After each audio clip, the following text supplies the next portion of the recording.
And we're back. About a week and a half later, the desk has arrived. So I'm back here for the ReisUp studio build.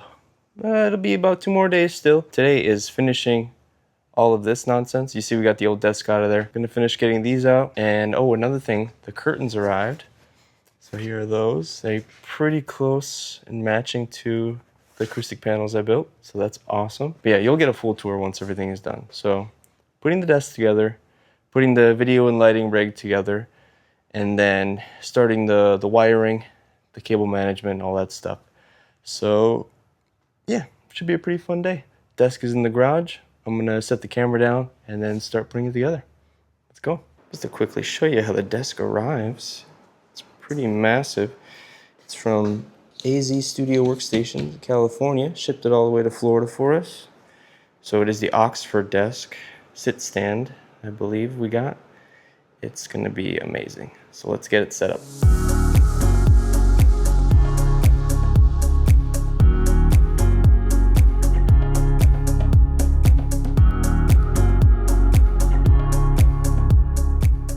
Alright, this is everything outside of the big box. It is a sit stand. So a partnership with Uplift looks like for the mobility. Here's all the parts for that. Cool, let me put the camera down and start putting it all together.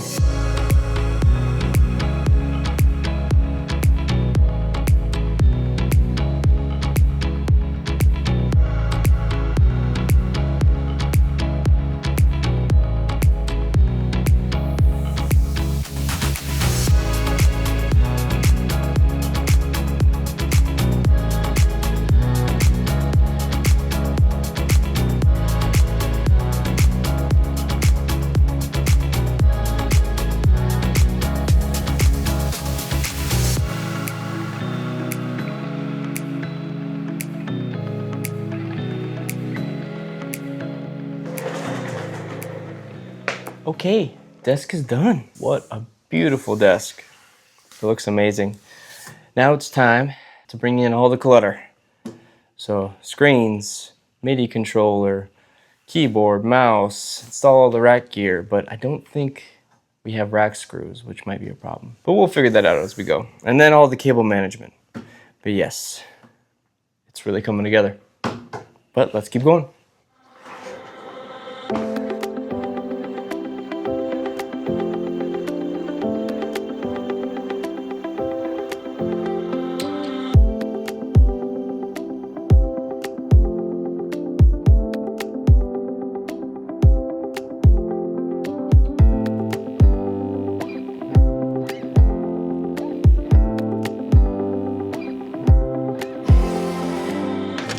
Okay, all the equipment is in place, roughly.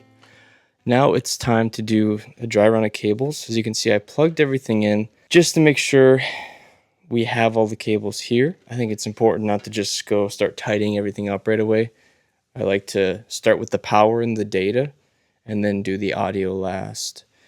So you can see it is a big spaghetti monster here, but it's important to know how you're going to plug everything in. So we have 2 power conditioners here, and it's important to check it because the size of these plugs varies. There's these big bulky power adapters that take up a bunch of space, and then these are actually going to be custom cables that I'm about to make. So these are just the plugs for that, and these are round, so they take up a little more space. So I like to just make sure I can plug everything in that I need to in the spot that it needs to go, that I have enough cable length so I can actually tidy things up, and then if anything weird pops up. So this is kind of just like a dry run before I actually do the full cable management. And then yeah, I'll come and do the audio after, but it's good to just start with a little bit at a time. But I have to make 4 custom cables for the speakers. The speakers are going to come up here in these spots here. And then I have a cable I have to make for the power conditioner to run all the way down to the outlet here.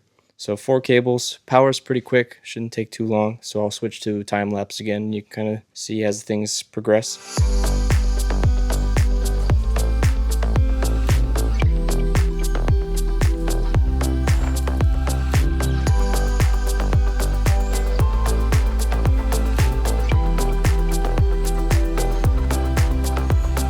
Okay, my time lapse kind of failed. My gimbal died halfway through, but The power and data is done. Just gonna show you real quick that all the spaghetti is cleaned up.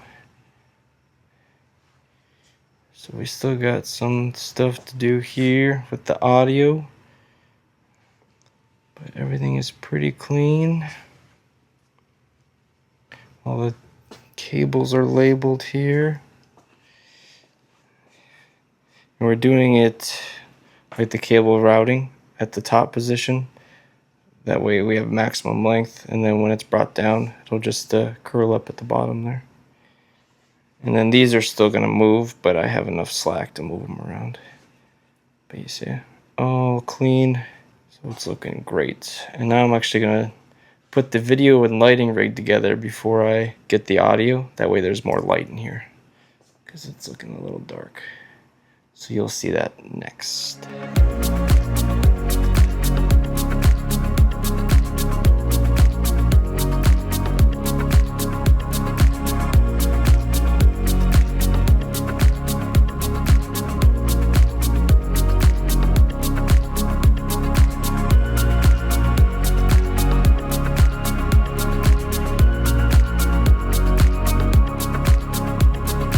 Okay, little update what we got so far. So we got the light up, big lantern softbox there. So she already had this Osmo Pocket 3, so we're kind of integrating that into the setup, and we're gonna be working with this tomorrow. That's the wireless mic that came with it. Let me just take you around the backside here. So the plan was with the light to be able to have something mobile that she could move around the studio and take with her in other places too. So I figured just have a big lantern, easy to light. She doesn't have to worry too much about direction. Kind of just spills everywhere. So, and then the camera, she can just mount it on this little newer magic arm thing, whatever they call it. And that's just kind of dangling awkwardly right now. So I have to figure out what to do with the power still, because I want to make sure the light can freely move up and down as she needs it. So I'm going to figure that out soon. But now that I have more light in here, since it's past dark, I need to get these audio cables ran. So you see the power's done, data's done. Now we just need to run all of the audio stuff.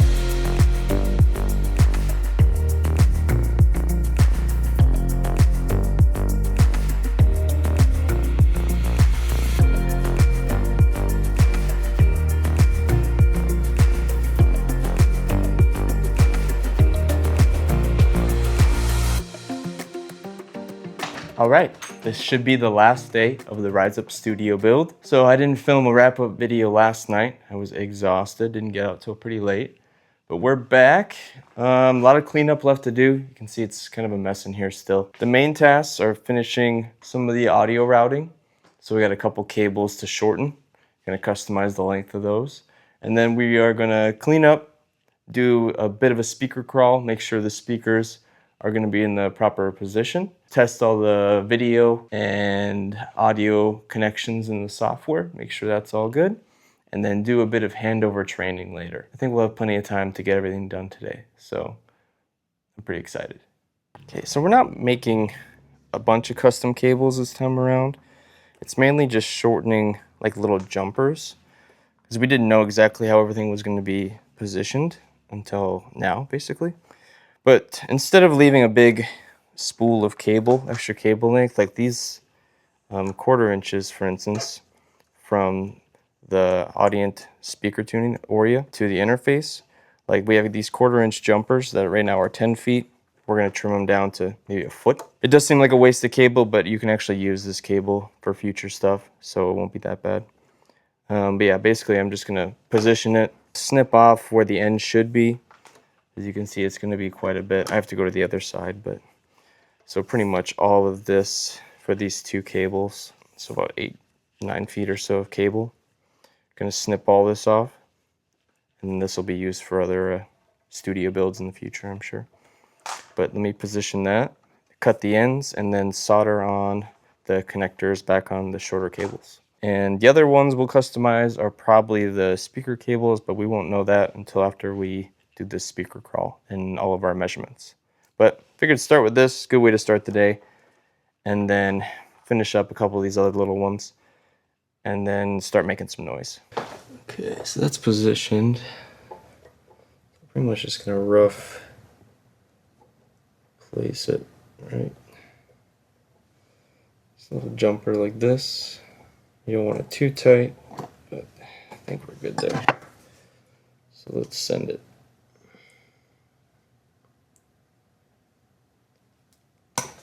No going back now.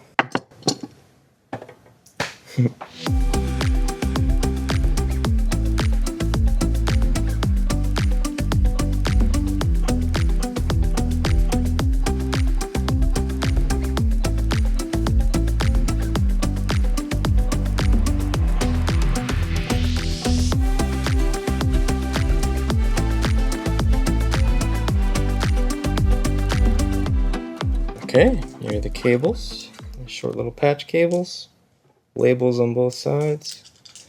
Now let's make sure they fit. Otherwise we wasted a bunch of time.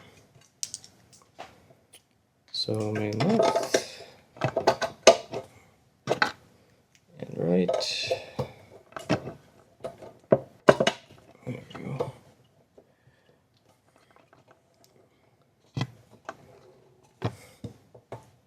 Same here, left and right. I already tested the cables, so I know they're going to work. Alright, I'll probably stick a little piece of Velcro on here too, just to keep them together.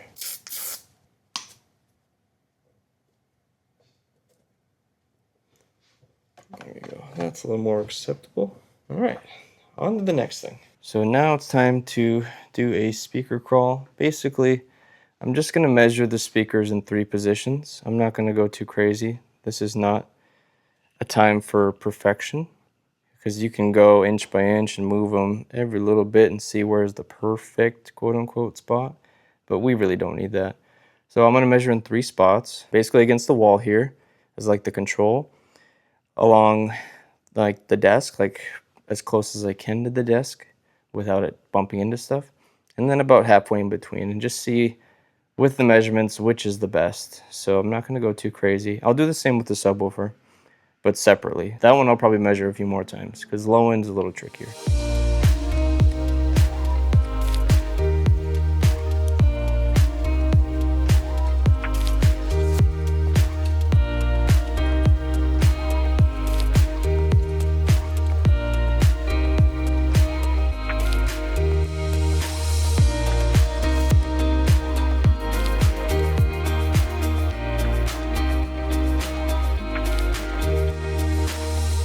Just got done doing a series of measurements. Took about 4 different positions. Again, we're not going for perfect here. You know, it's not really a full mixing room. It's not mastering. It's just mostly production and like mix review. So we don't need to go crazy. I'm not going to spend all day trying to find the perfect position. We don't need that. But there were like a few points that I wanted to check just to see what would be the best response from the speaker in like default settings. So this is what we got here. It kind of looks like a jumbled mess, but there's 4 different measurements here, and we're looking at the left speaker. So I just kind of expanded them out. The biggest takeaway is like there's not that much difference between the purple, red, and gold versus the orange. So the orange one is actually the speaker right up against the wall, which makes sense because when you put a speaker against the wall, you have like that boundary, kind of like the low frequency buildup. It's just common with audio. That's why they want you to put bass traps in corners and all that stuff. So that makes a lot of sense to have that big buildup there. And then the other 3 measurements, the purple is right along the desk. Let me get rid of the wall. The purple is right along the desk, as close as I can get it while the desk can still move without anything getting in the way, basically. So the gold one was the last one I took. I just checked it at a different SPL level just to see what it was like if it was just a little quieter. Yeah, the red and the gold one were taken in the same position, and then the gold is just a little quieter. So not too much change between those two. Like if I just focus on those ones, put these back. So they're pretty similar. So there's really no major deviation there. So if I bring back the desk one here, And then we just look at these two. So this is kind of what I'm just jumping between now is like, do we want the speakers right along the desk, the purple line, or do we want them back a little bit, which puts it more into like that equilateral triangle. I think the speakers, because of the screens, they're being so wide, the speakers are a little farther wide. I think by like, I think it was like 2 or 3 inches that I measured versus the listening position, the ideal listening position in the room. So it's not perfect. Again, doesn't need to be, but this is just what we're looking at here. So again, the red line is where the speakers are now, and the purple is when they were right along the desk. And what I like to see is just like as smooth of a line as possible. If you're considering that, the red one is the obvious choice where the speakers are now. Because the purple, when they were right along the desk, we had a bigger dip at about 90, 100 hertz there. And then there is this kind of build up in the high mids. It's like a mountaintop there, more so than where the speakers are now. It just makes sense for the speakers to live where they are. And there should be enough room to kind of get things in and out behind the speakers. Like this rolling light was planning on rolling out behind the speakers now. So I have to rework some of the cable management, but that's okay, as expected. I am going to bring in the subwoofer still. So, and I'm also going to use the EQ on the speakers to kind of level this out a little bit as well. And kind of go from there. But yeah, so those measurements were great to determine where the speakers are going to be placed behind the desk. So now it's just optimizing from here. Okay, I'm back. It's been about an hour. I brought the sub in and experimented with a couple different sub positions and realized pretty much where it was in the center along the wall was the most even. Frequency response to support the mains. So in the end, this is what we're settling on for the frequency response with these speakers in the room. It's tolerable. I wish we could get a little bit more control around like this 120 hertz area, but without spending hours and hours trying to tweak it, you know, again, you got to think of what is the end goal. Do we need it to be perfect? No, because we're still going to tune the system with Sonarworks. So that'll help a bit there too. But overall, we got a pretty healthy range. I think we're within 10 dB. We're about 8 dB of range. So I prefer more around 6, but it's okay. So, and it's mainly the right speaker that's given us that trouble there. And that is the side without any bass trapping too.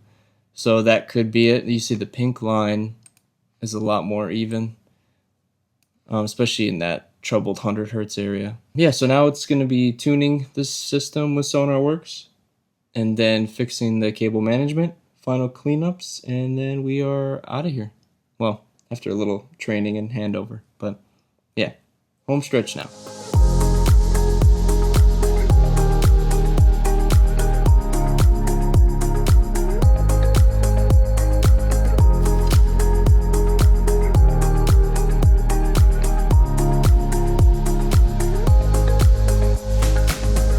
Okay, speakers are tuned. So I did it twice. I wanted to try a different speaker height, a little lower, but it ended up being worse, as I should have guessed. So I wasted 20 minutes, but it's fine, whatever. We got it. So a little different than the measurements we were taking in Room EQ Wizard, but pretty similar in the low end at least. High end, there was a little more there than I was tracking. I did use a different measurement mic, so this is the one that came with the little Auria audio box here is actually storing the tuning versus inside the computer. So anything going to the speakers will be processed without having to have any software running in the background, so that's pretty cool. But yeah, I used my measurement mic for the Room EQ Wizard, so maybe there's some difference there, even though they should be calibrated. It's fine. Again, I was just listening to a couple tracks, and it sounds really smooth, especially the low end. So we did get it within, I'd say 10 dB still. There are some peaks here in the mids, as you can see, as it fixes things. There's a boost in like that low mid area, and then a boost in the high mids. For what we're trying to accomplish here, this is more than fine. and the speakers sound great. They definitely sound better than they did before.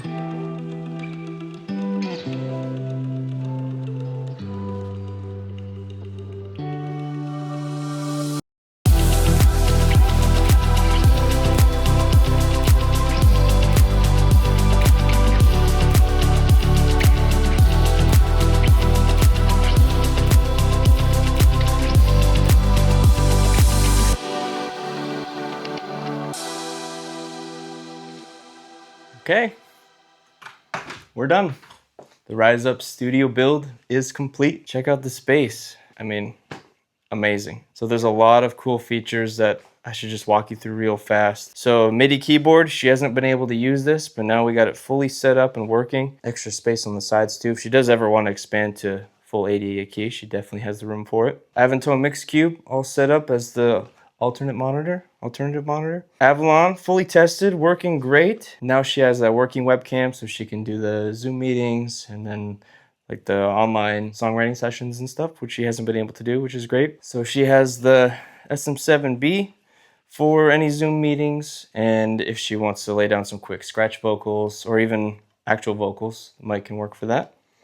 So it actually suits her voice nicely. We have a SM57 set up at all times, so both of these are always on, ready to go. She plays acoustic guitar, so great scratch acoustic guitar mic. Her mic here, blue bottle. We actually had a little issue with the capsule. It was like scratchy and like little like whiny whistly tones. So we had to take it apart and clean it out. Luckily I had some electronics cleaner. That's why you always test things before you leave. So yeah, that's the desk setup. So let me take you over here. So you see all the acoustic treatment worked out great. It looks awesome. The cloud looks amazing. The curtains, couple things with the curtains. So they're still a little stiff. We have to steam them yet. But the curtains that I measured off of, since we didn't get these in until late, the grommets were actually lower or higher. They were off. They weren't the same. So they are a little longer or brushing the floor a little more than I wanted them to. We might work on that a little later. But it's one of those things, it's not a big deal, but like perfectionism, it drives me crazy. Because you don't want to put a bunch more holes in the wall because it's not exactly a full inch and whatever to the top hole. And anyways, it's a whole thing. But we're still working on those. Those are going to get cleaned up. So there's going to be a lot more here. As you can see, I'm able to walk around the whole room. There's really not much going on. But yeah, this is really the studio. I mean, I think it turned out great. So it's late now. It was another long day. So 5 days total it took to put it all together and get it fully tested, fully tuned. Everything works. Client's super happy. I taught her how to operate everything. We took videos and stuff, documented the whole thing, ran her through some common troubleshooting things that could happen that I noticed as things were kind of coming together. She's got some flexibility with some cable lengths here. The desk fully articulates up and down. She doesn't have to worry about anything banging, or I've left plenty of cable down here so it's fully extended up and down. And it's probably one of the cleanest setups that I've ever done, especially since the back of the desk is exposed. I mean, just from the front of the desk alone, you can barely see any cables, which is impressive for how much stuff is here, in my opinion, right? So overall, turned out great. So like I said, she's so happy with it. So she hasn't seen it with all my tools and junk out of here, all cleaned up. So it's so much space. I'm honestly jealous. I'm kind of gonna miss being in here. I've been in here so long. But yeah, so thanks for watching the video. Hope it was fun and insightful. Maybe you learned a thing or two. Maybe something to inspire your studio build. I'm off to design the next one. So let's go. Should I walk out the door? You wanna say one last goodbye? Goodbye, studio. It is dark. Oh.